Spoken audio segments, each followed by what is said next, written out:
देखिए, अगर आपको माइक्रोसॉफ्ट टीम्स में इंटरनेट कनेक्शन से रिलेटेड कोई भी प्रॉब्लम आ रही है, आपका नेट नहीं चल रहा है, ऑनलाइन कॉलिंग में प्रॉब्लम आ रही है, कुछ भी प्रॉब्लम आ रही है, तो आप उसे कैसे सही कर सकते हैं यहाँ पर मैं आपको बताऊँगा। वीडियो बिल्कुल ध्यान से देखते रहिए। देखिए, यहाँ पर आप सबसे पहले मुझे बस फॉलो करते जाइए। फ़ोन की सेटिंग्स में सबसे पहले आप चले जाइए। देन आप यहाँ पर देख पाएंगे कनेक्शंस। उसके बाद आप मोबाइल नेटवर्क में आना है आपको। उसके बाद आपको बेसिकली एंड में आपको एक्सेस पॉइंट में ही आना था। ठीक है, तो यहाँ पर आप ऐड एक्सेस पॉइंट में आ जाइए और आपको यहाँ पर नाम कुछ भी दे देना है, आबिद कनेक्शन। आप यहाँ पर कुछ भी दे दीजिए। मैंने यहाँ पर अपना नाम दे दिया है और उसके बाद यहाँ पर ध्यान से एपीएन को आपको देखना है। ठीक है, तो यहाँ पर अगर आप जियो यूज़ करते हैं तो यहाँ पे आपको जियो नेट लिखना है। एयरटेल यूज़ करते हैं तो एयरटेल जीपीआरएस लिखना है। मैं यहाँ पर आपको बता देता हूँ। देखिए, अगर आपके पास आइडिया है तो आइडिया में आपको लिखना होगा इंटरनेट।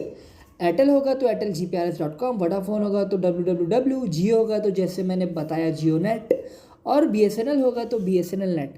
तो सिंपली आपको यहाँ पर आ जाना है वापस। तो मेरे पास तो जियो है, आपके पास जो भी होगा आप डाल दीजिएगा। मैं नीचे डिस्क्रिप्शन में दे दूँगा सबकी लिस्ट, आपको इंटर कर देना है। और अगर आप बाहर कहीं रहते हैं तो बाहर कंट्री में रहते हैं तो आप अपने कस्टमर केयर को कॉल करके बोल सकते हैं, वो आपको एपीएन कनेक्शन दे देंगे, की सेटिंग भेज देंगे। यहाँ पर जैसा है वैसा ही छोड़ दीजिए और आ जाइए नीचे।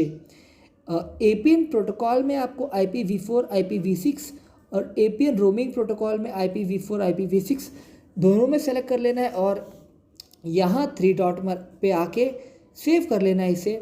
और यहाँ पर इंटरनेट पॉइंट आपको यहाँ पर सेलेक्ट कर लेना, सेलेक्ट है लेकिन हमें आबिद कनेक्शन हमने सेलेक्ट किया था, इस पर सेलेक्ट कर लेना है। अब आपका इंटरनेट ऑफ होके ऑन होगा और उससे पहले आपको पावर बटन से एक बार रीस्टार्ट या रीबूट कर लेना है अपने फ़ोन को। इसके बाद आपका प्रॉब्लम सॉल्व हो जाएगी इंटरनेट से रिलेटेड।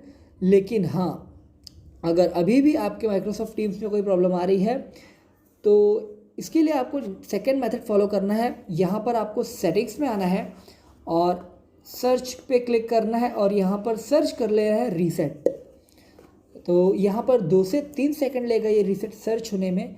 तो जैसे ही ये सर्च होगा तो आपको यहाँ पर रीसेट नेटवर्क सेटिंग्स दिख जाएगा और रीसेट नेटवर्क सेटिंग्स पे दोबारा क्लिक करके डरना नहीं है, आपको कोई भी डेटा यहाँ पर लॉस नहीं होगा, डिलीट नहीं होगा। यहाँ पर लिखा है this will reset all network settings including those for wifi, mobile data and Bluetooth. तो यहाँ पर रीसेट सेटिंग्स आप कर दीजिए और इसके बाद आपकी प्रॉब्लम सॉल्व हो जाएगी। मैं नहीं कर रहा हूँ बट आप कर दीजिएगा।